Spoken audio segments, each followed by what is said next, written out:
윤석열 전 총장의 뒷자리를 잇겠다는 김호수 총장 후보자 논란의 청문회는 마쳤는데 5천만 원을 청문회 이틀 앞두고 기부했다는 사실을 뒤늦게 공개를 했습니다.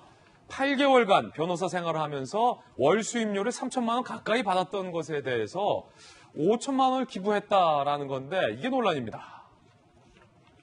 지난해 로펌 근무 8개월간 1억 9,200만 원, 그러니까 2억 가까이 수령을 했습니다. 정과 특히다라는 얘기 나오고 있고 그것도 라임 사건의 관계자들을 변호해서 논란이 됐죠. 검찰총장으로 자격이 있느냐의 논란까지 이어지고 있는 상황에서 김호수 총장 후보자 측이 이렇게 어제 밝혔어요.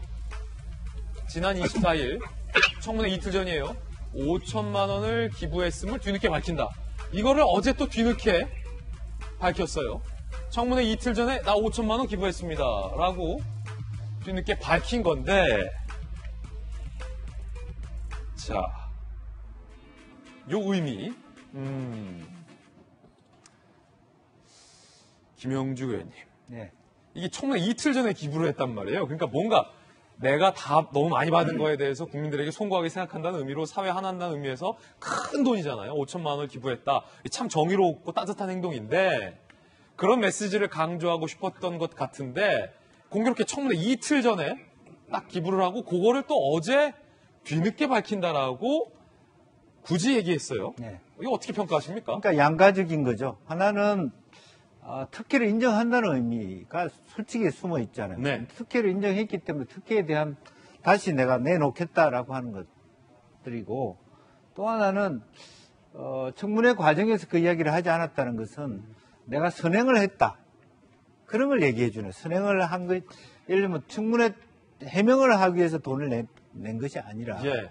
이것은 아무도 주지 않는 나의 선행인데 청문회 결과 이후에 나온 성경 말씀에도 그런 거 오른손이 한 일을 예. 왼손이 모르게 하라. 그래서 양가적인 거죠. 그런데 그러려면 그냥 끝까지 모르게 해야 되는 거 아닙니까? 청문회 끝나자마자 이거 또 굳이. 그러니까 이제 그런 부분조차도 너무너무 또 여론이 안 좋아질 경우에는 또 이렇게 조금씩 그렇게 좋은 일이. 예. 예. 예. 그래서 대충 이제 한 고비가 넘어갔기 때문에 또 예. 이 잠불을 끄는 용도로 썼다 그렇게. 소위 정치적으로 비유적으로 김영주 의원님의 해석이었습니다. 매일신문에서 이런 만평을 했습니다. 함께 보시죠.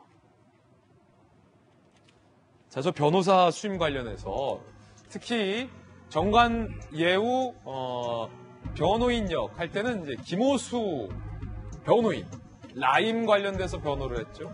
이렇게.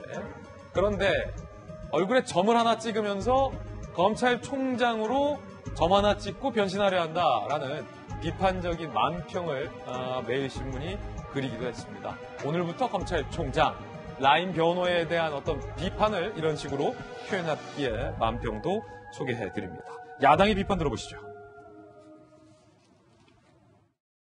부적격자라는 점에 있어서는 좀 아직까지도 그냥 그런 의견은 견지하고 있다. 범죄로부터 내 이웃과 공동체를 지켜야 할 검사들을 지휘, 감독해야 할 검찰총장으로서 자격 미달 후보라고 판단됩니다. 네, 야당의 주장이었고요. 어찌됐든 이 5천만 원이라는 것을 기부한 것은 따뜻한 선행입니다. 선행으로 볼 수 있겠습니다.